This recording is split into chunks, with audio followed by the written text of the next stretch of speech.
James Lowen, author of Lies My Teacher Told Me. Can you remember a lie that your teacher told you, and when? Oh, yes. Some of the lies, I have to admit, are lies of omissions.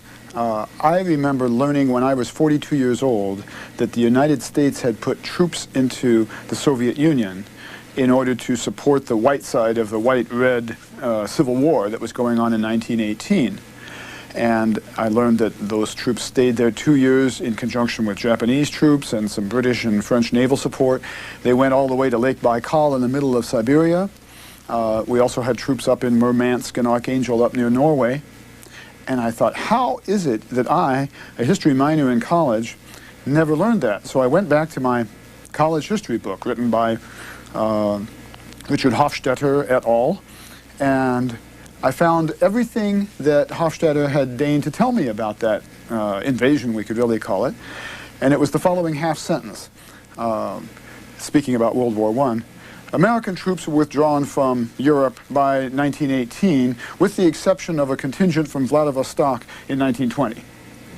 So there's a half sentence about how we took our troops out of Vladivostok on April Fool's Day, it turned out, in 1920. Nothing at all about how we put them in.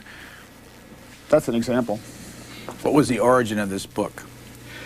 I taught for many years at Tougaloo College, a college in Mississippi that is predominantly African American.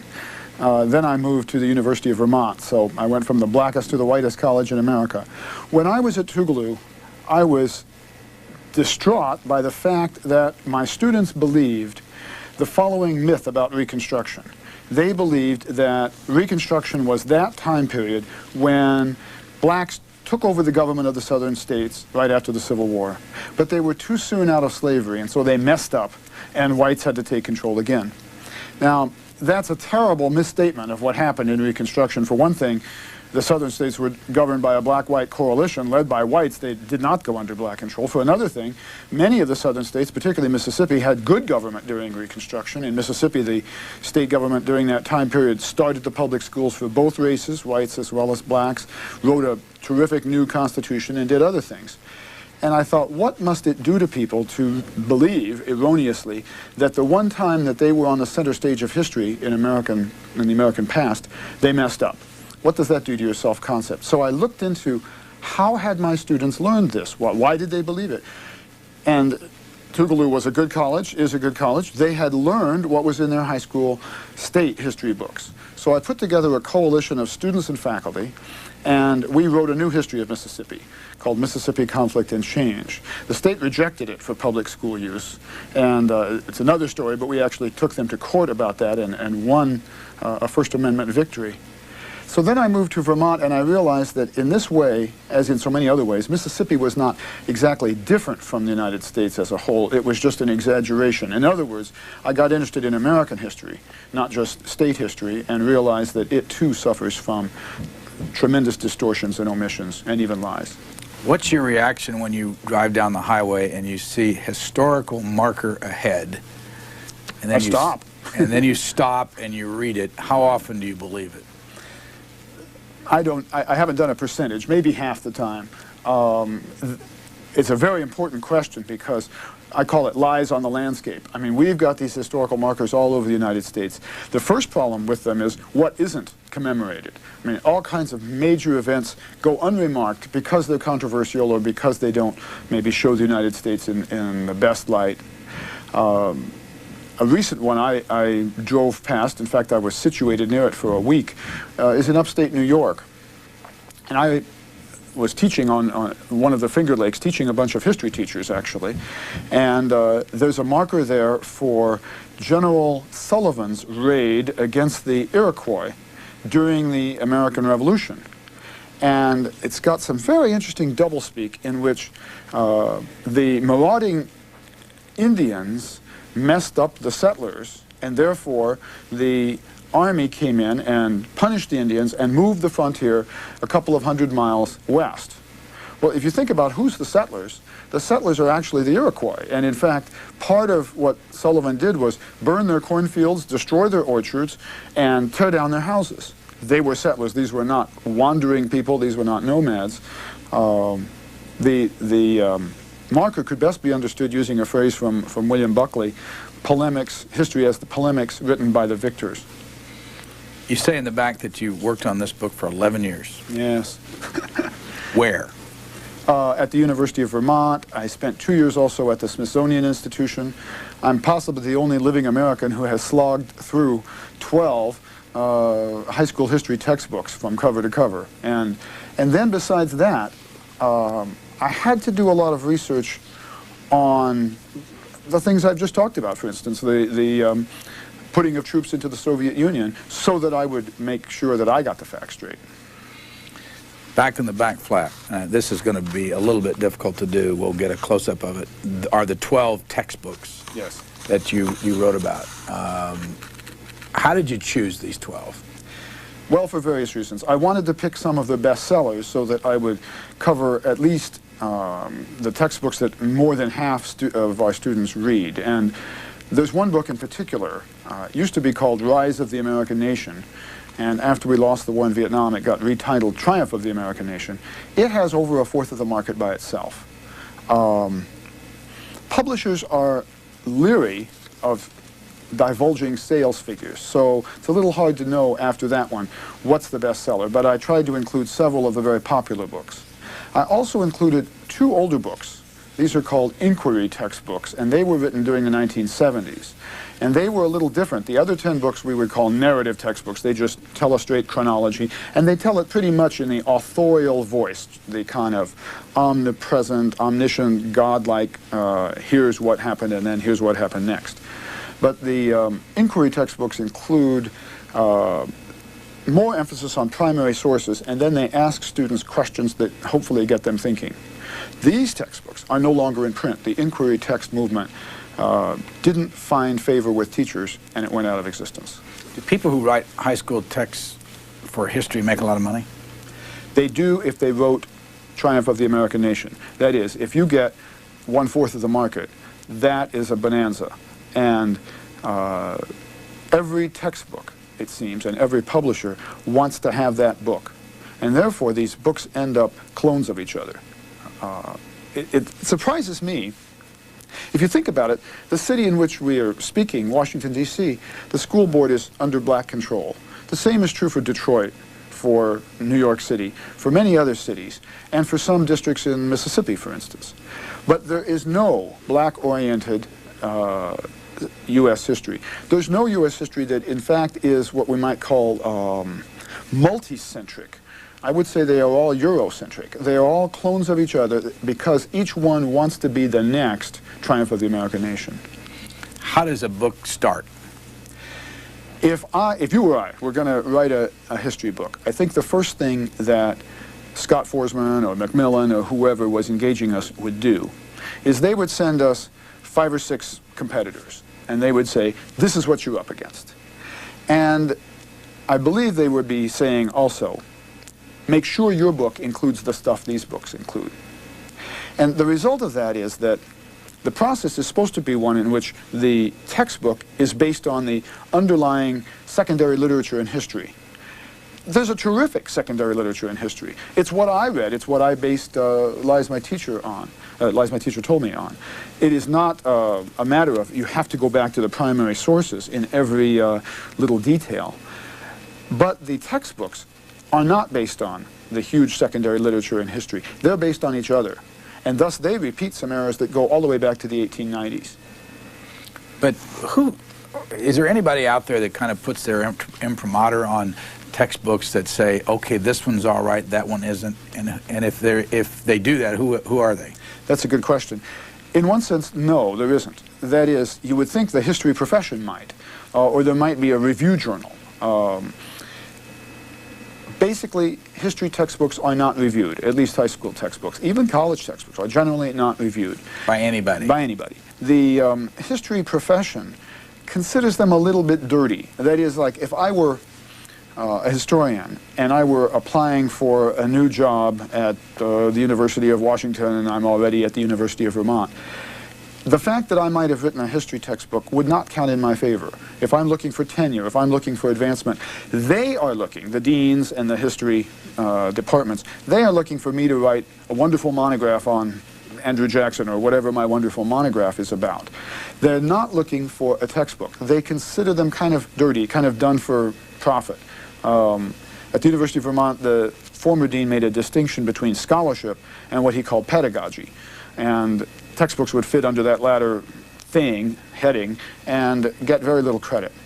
And the same holds even for the review journals. They're busy, they take their time writing reviews of monographs. They do not bother reviewing textbooks, particularly high school textbooks. When was the first time you ever got interested in history? I got interested in history as a result of being interested in sociology. In fact, I have to say that to me, good history is the sociology of the past.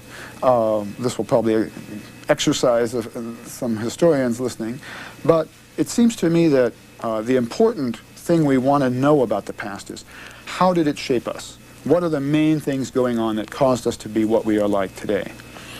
And going to Mississippi, which I did actually as an undergraduate for a semester, and then going back there as a faculty member. Where were you in school when you went? I was at Carleton College as an undergraduate. And Minnesota? In Minnesota. And I took my junior semester abroad, as it were. This was way back in 1963, and it was right after the Ole Miss riot. And I went to Mississippi State, which was then the largest all-white segregated institution of higher learning outside of South Africa. It did not have a single black student. In fact, the only black student in any white school in the state was one person, James Meredith, at Ole Miss. So that was a great time to go. It was a great time to see social change happening right before my eyes. And naturally, I got interested in the past. How did you get to Carleton College in the first place? And how many African Americans were there at Carleton College?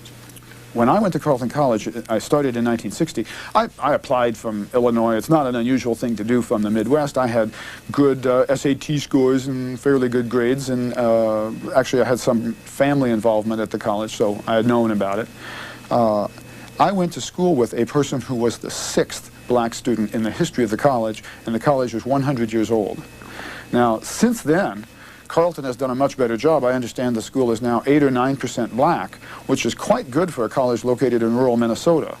That meant, however, that when I was a junior, I had almost no experience with black people, particularly in college. Actually, I did to some extent in high school, which is another reason I wanted to go to Mississippi. I wanted to learn about a society that was different from the Midwest in which I grew up. What was the town in the Midwest you grew up in? Decatur, Illinois. What did your parents do there? My father was a doctor, my mother was a housewife, and then also a junior high school librarian. What kind of family was it? How many brothers and sisters? One sister. We lived in the white part of town. We were Republicans and just pretty straightforward. But there was a strain of idealism in the family, maybe both my father and mother, and I think that got imparted to me. I hope it has, because I think that there's a lot of idealism in American history, some of which I bring out in the book Lies My Teacher Told Me. You dedicate this book to all American history teachers who teach against their textbooks. How come? That's true. I think that's actually what needs to be done. If we think about textbooks, now this is a very interesting point, just think about the titles of textbooks. In chemistry, a high school history chemistry textbook is likely to be called Chemistry, or Principles of Chemistry, or Introduction to Chemistry. The same is true in mathematics. The same is true even in English literature. But in history, very few books are called American History, or something bland like that. They're called Rise of the American Nation, Triumph of the American Nation, The Great Experiment, The Great Republic, Land of the Free. These are real titles. What is that saying? I think that's saying that we are not just entering another subject. We are not just going to learn about history. We are going to salute it. We're going to salute the flag. It's going to be an exercise in nationalism.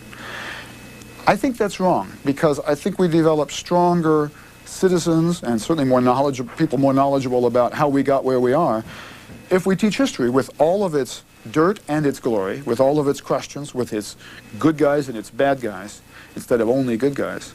So how can a history teacher deal with that? People often ask me, what book do you recommend? I don't recommend a book. I don't know a history textbook that treats history the way a chemistry textbook treats chemistry, as something to be studied, worth learning about, period. So I think that a good teacher has to use a history textbook.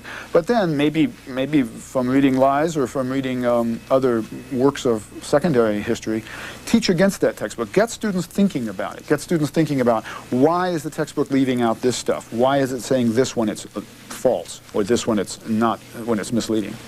This book is done by New Press? Yes. Who are they? The New Press is a bunch of folks who were, as I understand it, thrown out of Pantheon when a millionaire named Newhouse took over Random House. And so for about the last 3 or 4 years, they have been a very interesting press. They get foundation grants. I think they call themselves a nonprofit commercial press, and they're the only such thing.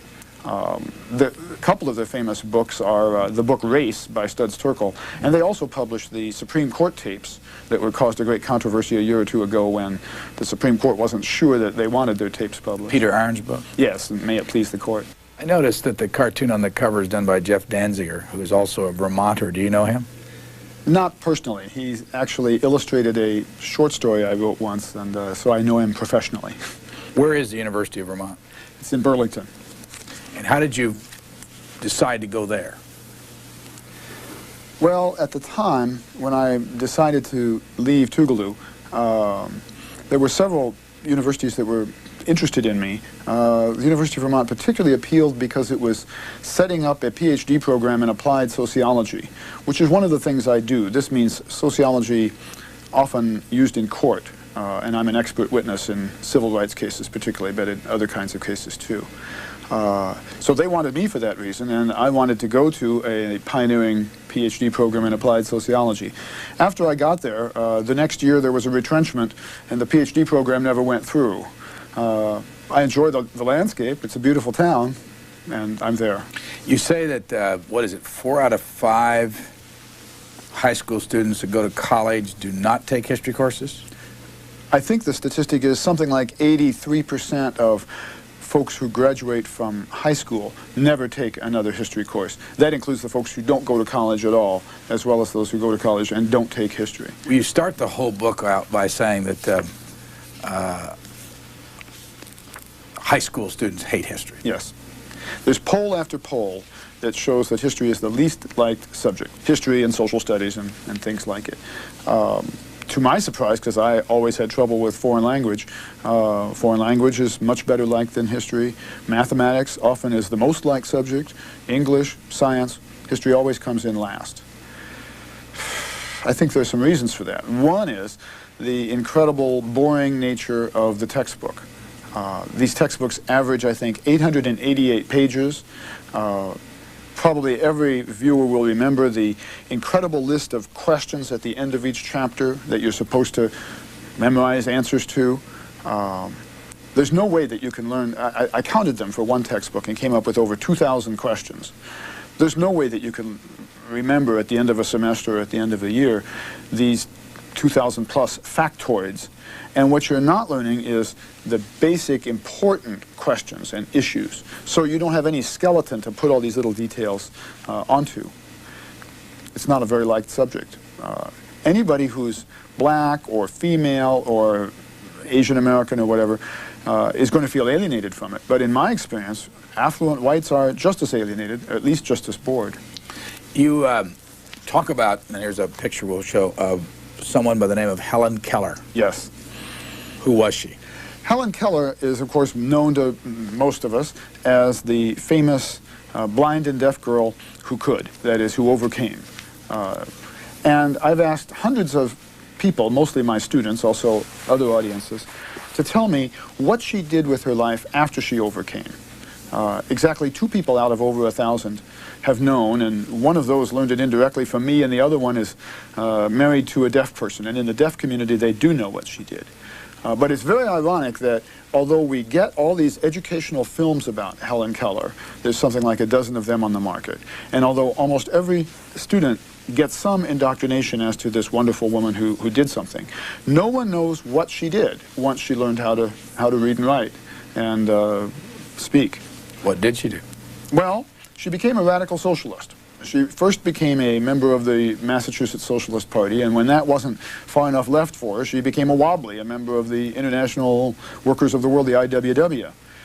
And the reason she did this is actually related to her blindness. Because she wanted to do something to help blind people, and she came to realize that blindness is not distributed amongst the social system just randomly. It's, particularly back then, maybe even today, it's concentrated in the lower class. That's because of industrial accidents that blinded people. It's because of syphilis carried by prostitutes who are mostly poor. And it's primarily, of course, due to bad medical care.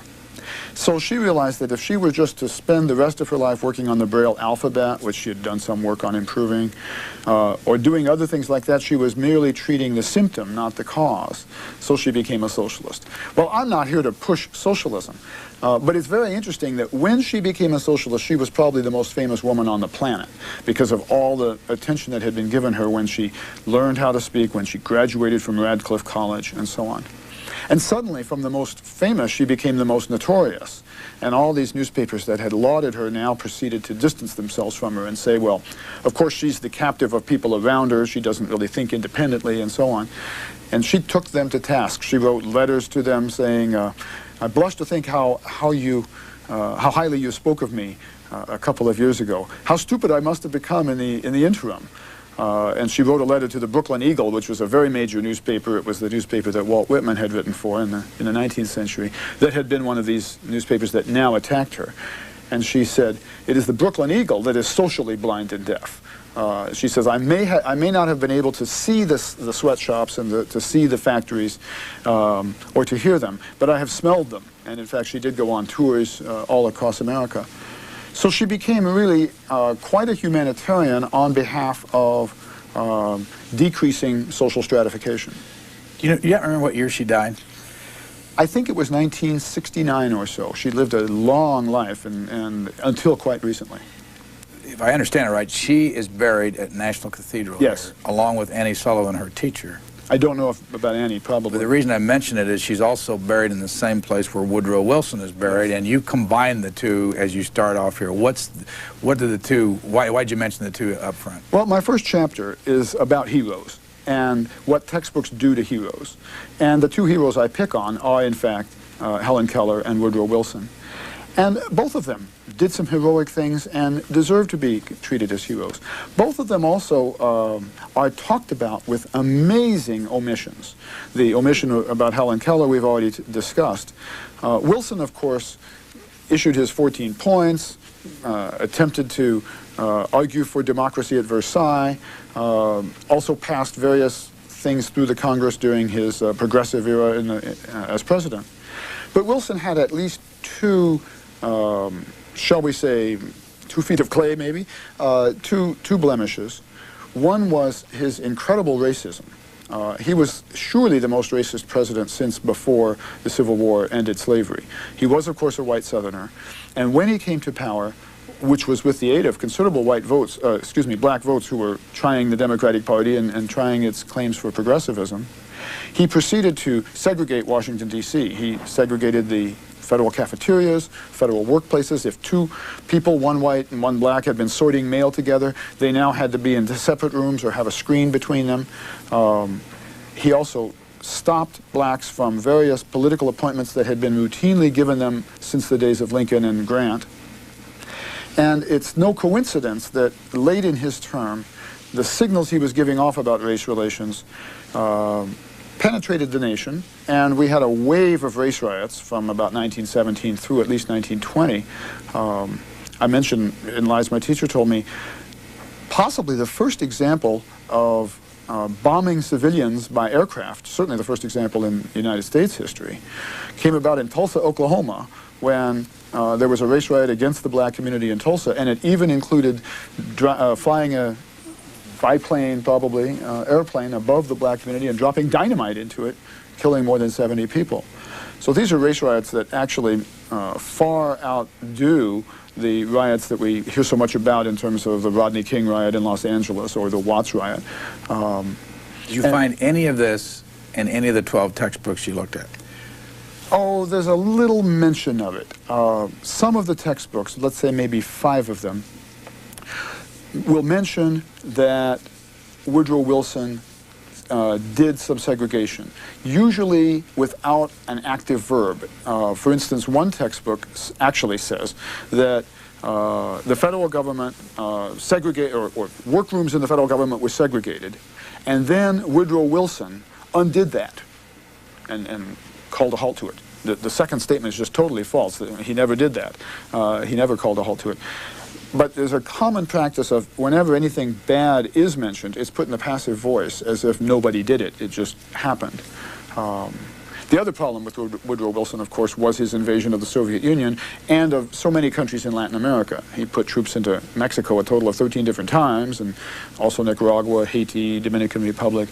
And some of the things that American soldiers ended up doing and some of the people they ended up supporting have come back to haunt us. From the dictatorship in Haiti, which we helped install, to the Trujillo dictatorship in the Dominican Republic, and so on. Now, I'm not trying to just badmouth Woodrow Wilson, but I am suggesting that we need to put him in perspective, that we need to be aware of the bad as well as the good. But somehow the textbooks have trouble with any wart, with any blemish on somebody who's supposed to be a hero. Was this a tough book for your publisher with legal problems? Did they have a lot of lawyers have to go over this? Not that I know of. I mean, the things that you say about these 12 textbooks aren't of concern to the lawyers at New Press? I don't think so. For one thing, unlike textbooks, this book is footnoted. So whenever there's whenever I'm asserting that this is how things really were as opposed to this is what the textbooks say they were, I do provide documentation for that. Otherwise, I was generally quoting textbook authors and quoting what they said, and I think people can be quoted from held responsible. Would you use any of the 12 books that you reviewed in any history course? Yes. I would have them available as basically as backup. I personally wouldn't teach a high school history or even a college history textbook in a course because they cover so many things.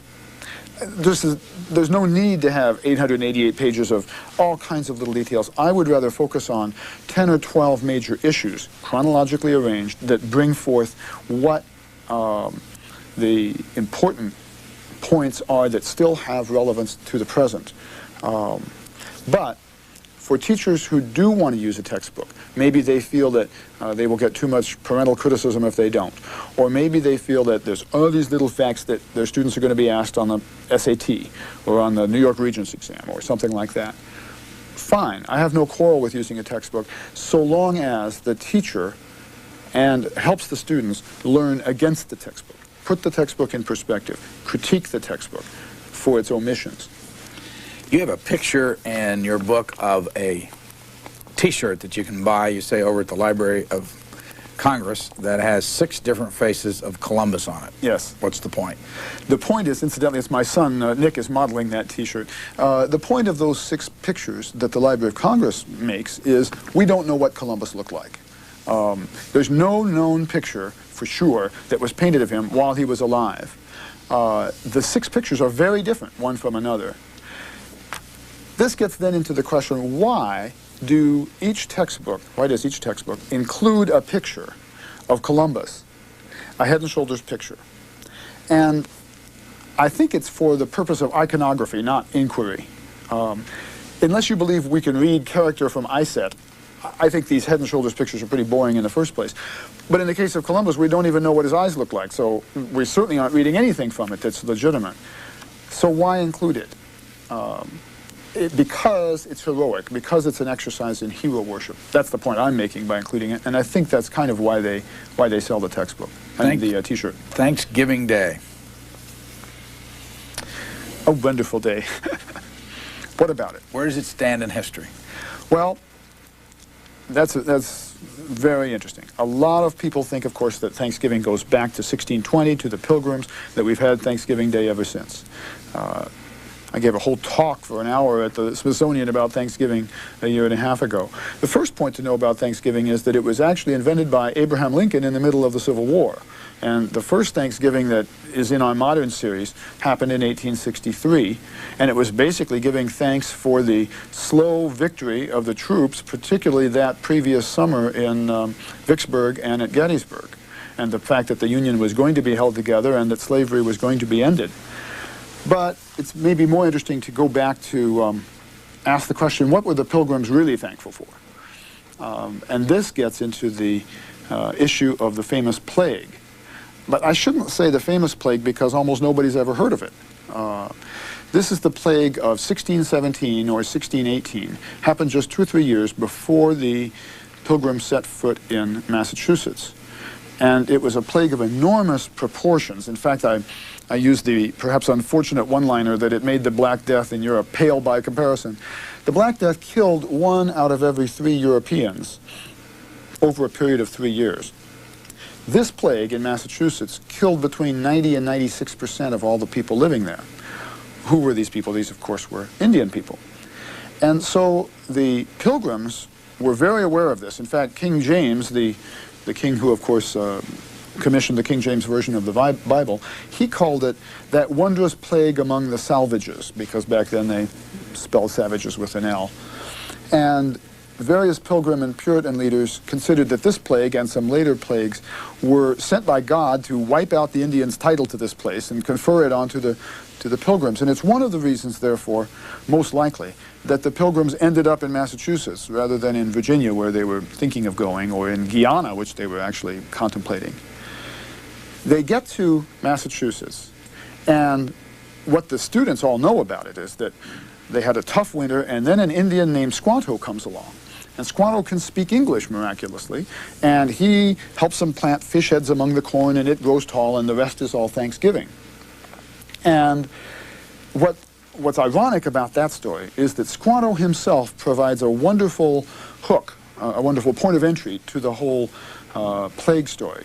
The plague is one of the most important geopolitical events happening anywhere on the earth in the first quarter of the 1600s, because it means that nobody's going to oppose the British settlement of Massachusetts. In fact, the Indians are going to welcome it. And Squanto played the following role. He missed the plague. Why? Because he had been enslaved, probably twice, quite possibly taken once to England, spent several years there in the service of a rich man, who then finally sent him back to Massachusetts. Then he gets enslaved again in about 1617, taken to Malaga, Spain, enslaved there. He escapes from slavery in Malaga. He escapes from Spain, makes his way to Britain, talks his way back to Massachusetts on a fishing boat. Actually, it took him 2 trips because the first boat only went to Newfoundland, and he thought maybe he could get a ride from Newfoundland to Massachusetts. Couldn't do it, went back to Britain. This man has been across the Atlantic 6 times. He's more traveled than any pilgrim. And yet what the textbooks say, one textbook, for instance, I quote, says, he had learned English, he explained, from passing British fishermen. Period. That's all they say. Well, I guess that's true, although they not only passed, they sold him into slavery in England and into Spain. Well, he missed the plague.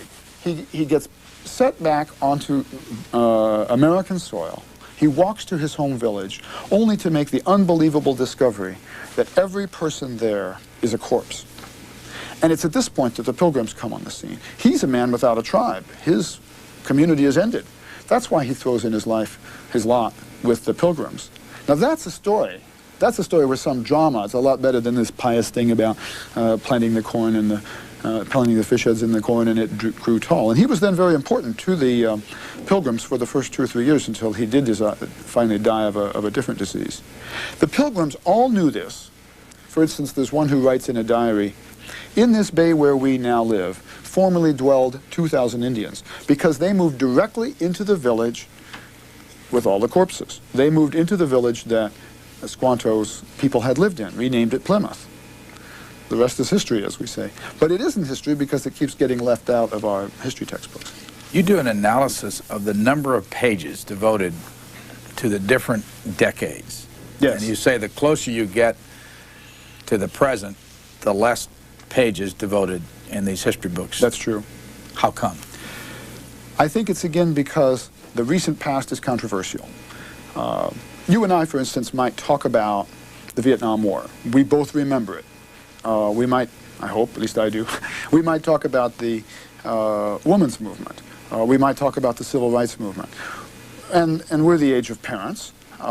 Parents have opinions about these things. They lived through it. And they don't all hold the same opinion.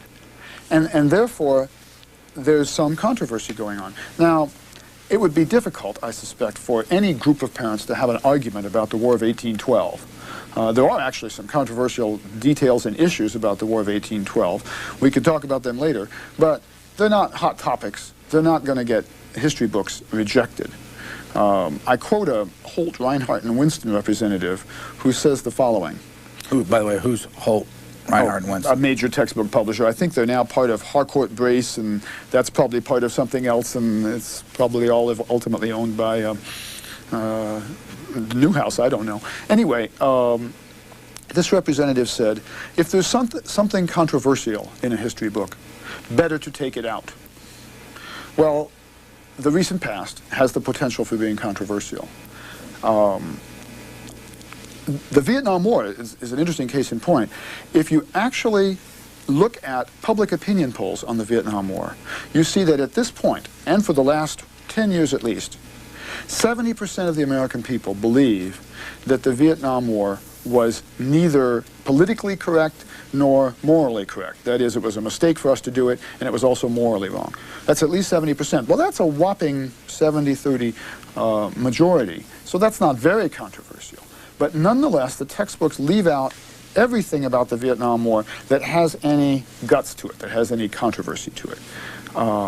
The photos that they show, for instance. There are maybe half a dozen famous photographs of the Vietnam War. I've asked people who lived through that era to tell me what are these photos, and there's remarkable consensus. The photo of the naked girl having just been napalmed, I actually get emotional with this photo, running along Highway 1. The photo of the monk burning himself. I have only to cock my hand and people say, oh yes, that photo. They remember it. These are famous photos. They're still used in the news today. Even some of my students have seen it. The My Lai massacre photo, the famous photo of the evacuation from Saigon.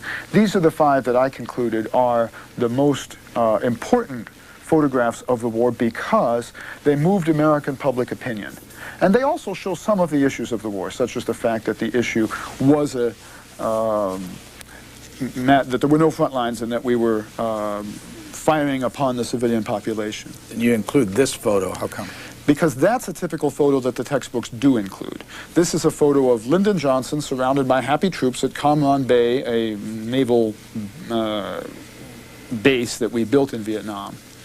And it's a very different mood and a very less important image, an image that didn't move American public opinion and it didn't really describe very much about the war in Vietnam. So I counted in all 12 books how many of the textbooks included any of these 5 famous photos. The result, 1 book included 1. 11 books included none of them. They just included photos like the LBJ photo. Did you try to reach any of these 12 book authors and ask them? Yes. What did any of them talk to you? Oh yes. About the Vietnam issue, it's very interesting that you raised that question. 2 authors, Davidson and Lytle, wrote 2 different American history books, I believe. Certainly they wrote one that is in my sample. They also wrote a very fine book called After the Fact.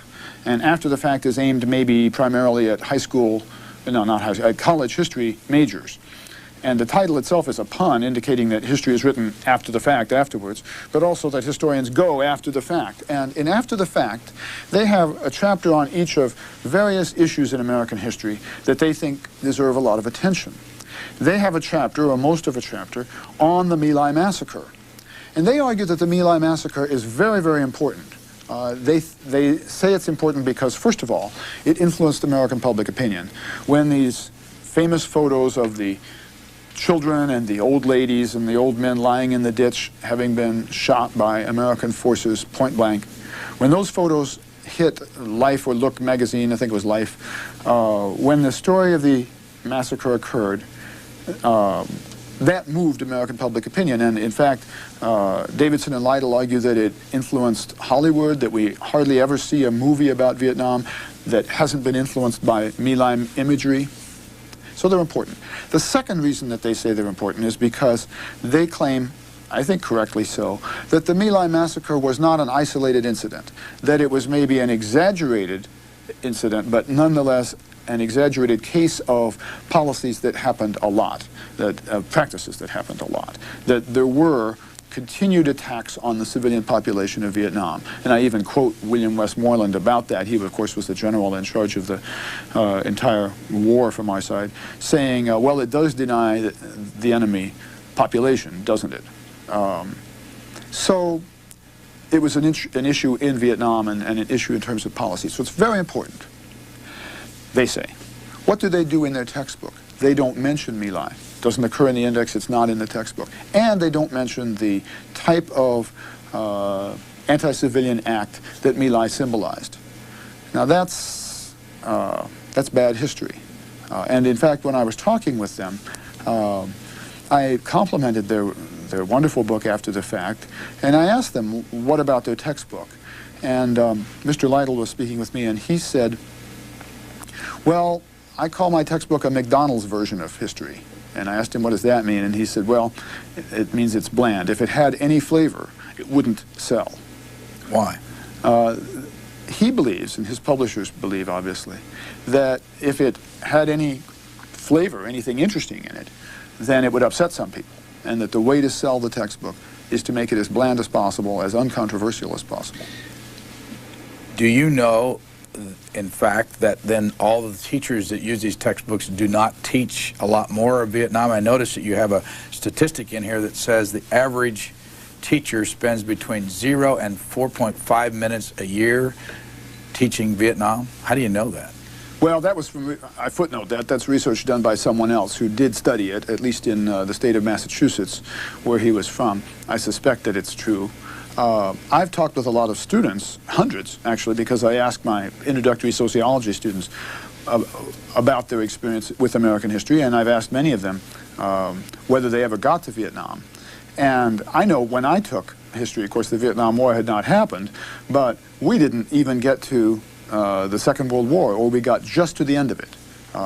And I did take history after the Korean War and after lots of other things happened. What happens is these books are daunting, and teachers just don't reach the end of it. In fact, one famous example, there's the book, I think there's a book called Teacher.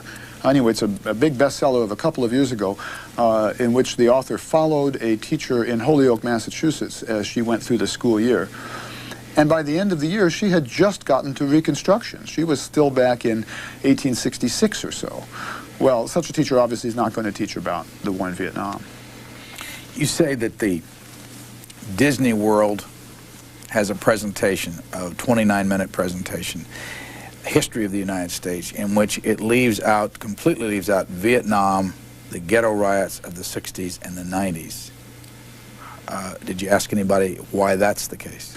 No, I didn't talk with anybody yet. Why did you point it out? What was the reason? Well, I would think it's a reasonable description of Disney history. I remember also another example of Disney history. I went to the New York World's Fair of 1964 or whenever it was, something like that. And they had an animated version of like a three-dimensional sculpture of Abraham Lincoln that walked and talked and said stuff. And he spoke for 3 or 4 minutes without ever mentioning slavery. So we're in the amazing situation that we don't remember the Vietnam War, we don't remember slavery as an issue even connected with Abraham Lincoln. And this is what I call feel-good history. Somebody else might call it Disneyland or Disney World history. I think that there must be some belief on the part of someone in the publishing houses or in the textbook adoption boards that the way to promote strong citizens is by lying to them, by giving them this feel-good history that just tells them that the United States is the best country has ever been and we never did anything wrong. I don't hold that belief. I think the way to develop strong citizens is to get them involved in the issues of history and see that there have been Americans who have argued for positive, wonderful, just principles and are remembered around the world, and there have been Americans that have argued for oppressive principles and are remembered around the world for that, and sometimes even the same Americans have argued on both sides. And that, I think, would get students involved with the issues of history rather than just kind of rote patriotism. You quote from The Challenge of Freedom, which is one of the history books. the following thing. President Kennedy and his administration responded to the call for racial equality. In June 1963, the president asked for congressional action on far-reaching equal rights laws. Why did you quote that? The textbooks, again, want to heroize everybody, and the number one hero becomes the federal government. Well, if, as I mentioned earlier, if they can't have a blemish, then when they talk about the federal government as the hero, they can't have a blemish in their treatment of the federal government. This is very unusual because after Watergate and after Iran-Contragate and all of our other scandals of the late 60s and 70s and even into the 80s and 90s, I think the American people have grown rightly suspicious or at least thoughtful about the federal government and don't just think that it always does the right thing. Our textbooks still present it as the be-all and end-all and the do-gooder of everything. Now, I participated in the civil rights movement. I've mentioned that I was in Mississippi. And there was a poster that the movement offices had up on their walls during the 1964 Mississippi Freedom Summer. And that poster said, there's a street in Itta Bena called Freedom. There's a town in Mississippi called Liberty. There's a department in Washington called Justice. Now that's a bitter poster because, of course, there was very little freedom in the little delta town of Itta Bena. There was very little liberty in the nasty Mississippi town of Liberty. And they were arguing, therefore, there's very little justice coming out of Washington. And during the Kennedy administration, the main response of the federal government was made, in fact, by the FBI. Now, what did the FBI actually do with regard to the civil rights movement? Well, first of all, we have to realize that the FBI didn't have an office in Mississippi and didn't have very many offices in the South at all. When it did, those offices were all staffed by white Southerners. The FBI at this time had not a single black officer. Hoover claimed it did because he counted his 2 chauffeurs. They were black, but that was it. But beyond that, the FBI claimed that it was not its job to protect or even to investigate threats of violence that came to civil rights workers. And again, beyond that, J. Edgar Hoover made it his policy. He thought that the Brown versus Board of Education decision was wrong and outlandish, and he made it his policy to investigate civil rights movement people. So as we know, he tapped King's phone, he tapped the hotel rooms that civil rights organizers operated out of or met in. He made a, well, not he, but FBI agents made a tape of King's phone calls and conversations in his room, often having to do with sex, and sent it to Coretta Scott King, hoping to persuade King to commit suicide. Now, this is a documented fact. Again, I'm not inventing this fact. I'm just citing the professional literature in history. That's why there's not going to be lawsuits against the New Press because of this.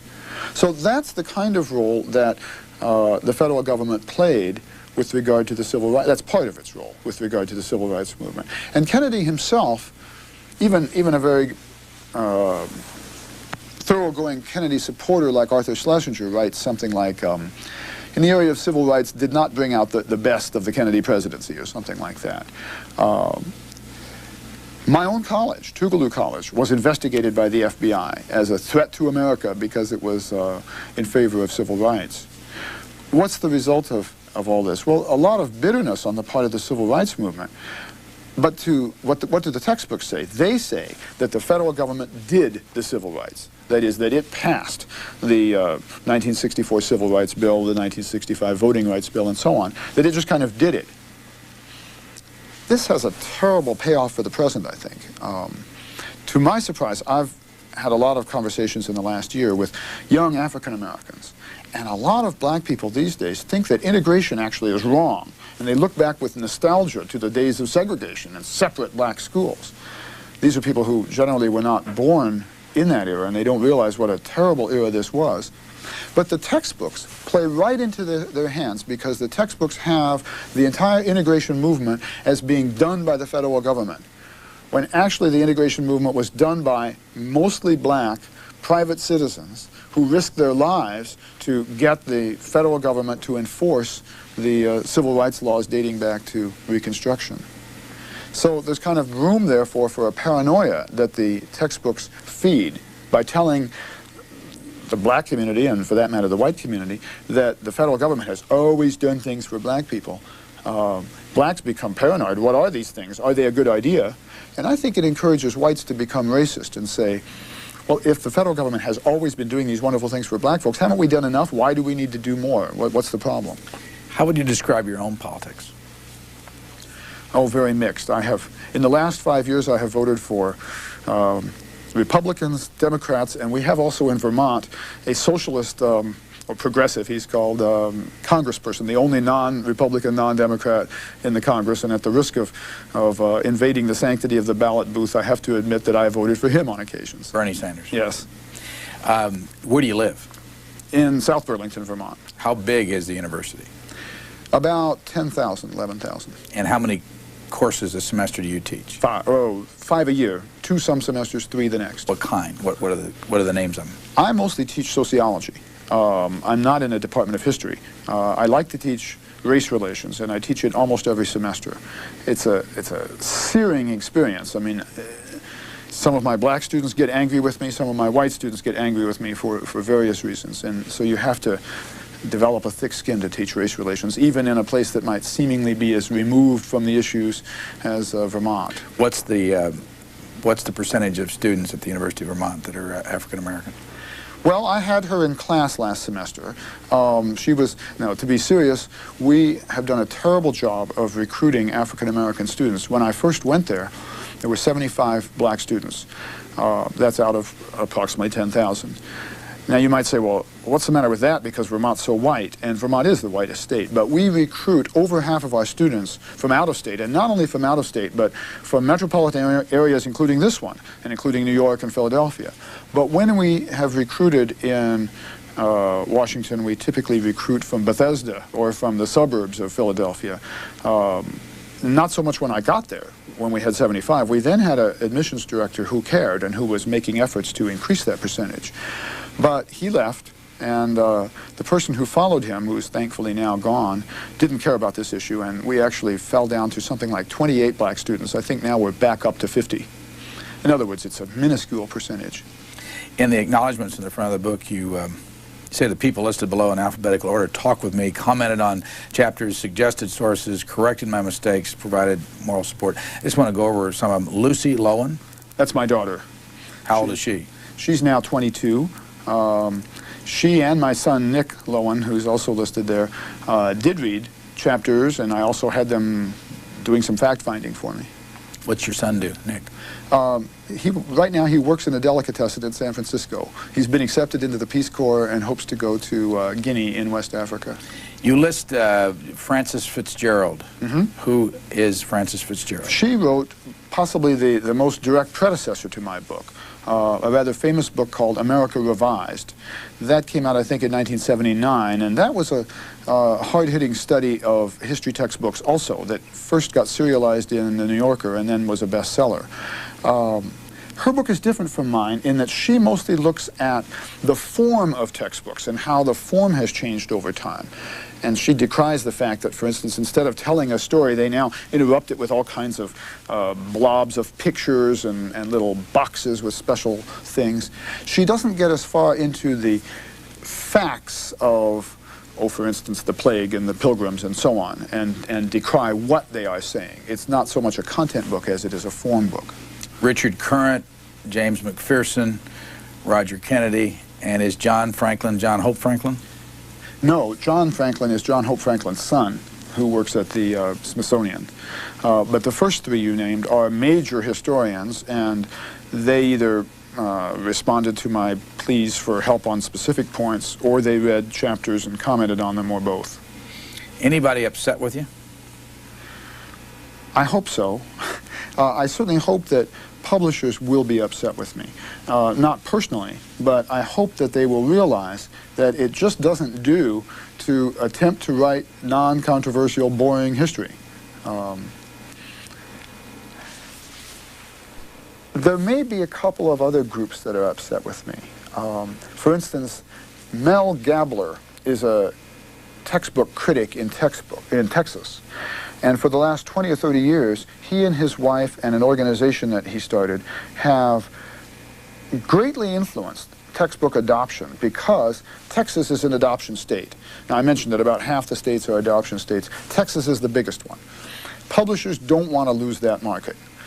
Vermont has no influence over textbooks. States that don't adopt statewide have no influence over textbooks because they have 500 or 200 or whatever school boards and school districts that are adopting district-wide, or sometimes even different principals or different high schools are adopting just high school-wide. So that's not going to sway a publisher. But Texas, I think Texas has just passed New York to become our second most populous state. It's certainly up there anyway. And so Gabler used to be able to really influence the state textbook board in Texas to throw out textbooks that had a different point of view than his, and his was a pretty right-wing point of view. But he also did a really good public service. He also pointed out all kinds of little bitty factual errors that publishers made and are still making. Most famous recently was about a year or two ago, I think it was people connected with Gabler, found a textbook that actually claimed that the Korean War was ended when Truman decided to drop the atomic bomb. Now, Truman wasn't even in office when the Korean War was ended, and of course the bomb that was dropped on Japan a decade earlier. That's a pretty horrible mistake to make. So I share with Mr. Gabler the idea that we need to critique these textbooks, but I think he and I critique them from rather different viewpoints. He may be upset with me. Speaking of that, didn't you cite that something like 22% of the students you surveyed thought the Vietnam War was between North and South Korea? Yes. Isn't that a killer? I thought that I'd given out the answer. When you say, who fought in the War of Vietnam, and 22% say North and South Korea. Did they tell you why they thought that? No. Well, I don't remember. I don't remember that. I mean, the question in that case was just a little blank, and I didn't ask a why question, so I didn't get it in writing. We did discuss it, and when we discussed the why, what came up was, well, we never got to that in history. Back to the issue of what is taught about the war in Vietnam. Nothing is taught about it. So my students ended up knowing a lot more about the War of 1812 than about the war in Vietnam. James Loewen is our guest, and this is what the cover looks like. Lies My Teacher Told Me. Thank you very much.